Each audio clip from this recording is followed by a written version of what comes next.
আর কেসের তো আপনারা সবাই জানেন যে এখানে আমাদের যে রোগী কল্যাণ সমিতি যেটাকে বলে, তো সেই মিটিং তো বিভিন্ন বিষয়ে আলোচনা হলো এখানে পেশেন্টদের ওয়েলফেয়ার দেখার জন্য এবং টাইমলি যাতে সেই ডেলিভারি সিস্টেমটা প্রপার হয়, যাতে সমস্যা না হয়।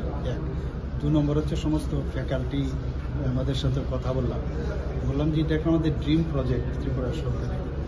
এত সুন্দর একটা ডেন্টাল কলেজ হলো, আমাদের মাননীয় প্রধানমন্ত্রী যে আমাদের ডোনার মিনিস্ট্রি থেকে আমাদের টাকাও দিয়েছে, আরেকটা বিল্ডিং হচ্ছে এবং এখানে আগামী দিনে আমাদের এখন 63 স্টুডেন্টস সেকেন্ড ইয়ার হয়ে গেল, থার্ড ইয়ার আসছে।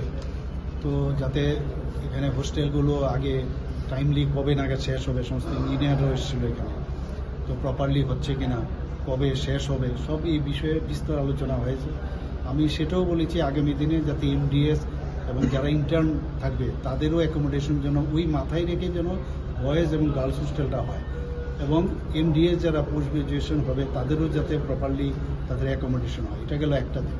আর ফ্যাকাল্টিদের সাথে আমি বললাম যে এখানে কিন্তু ফ্যাকাল্টি অন্যান্য ডিপার্টমেন্টের মতো এরকম হয় না যে তারা শুধু একটা কাজের জন্যই তারা মানে নিয়োজিত।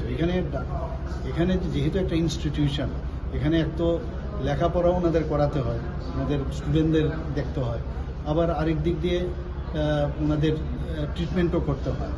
কিন্তু আমি এটাও বললাম যে পাশাপাশি অন্যান্য যেসব এই কলেজকে যাতে ভবিষ্যতে আরও ভালো করা যায়, কারণ এটা প্রথম দিকে যদি আমরা নেম এন্ড ফেম আমরা আনতে পারি তাহলে সমস্ত ভারতবর্ষের কিন্তু এটা চারিদিকে ছড়িয়ে পড়বে, তাহলে মানুষ আগরতলা গভর্নমেন্ট ডেন্টাল কলেজ সম্পর্কে জানবে।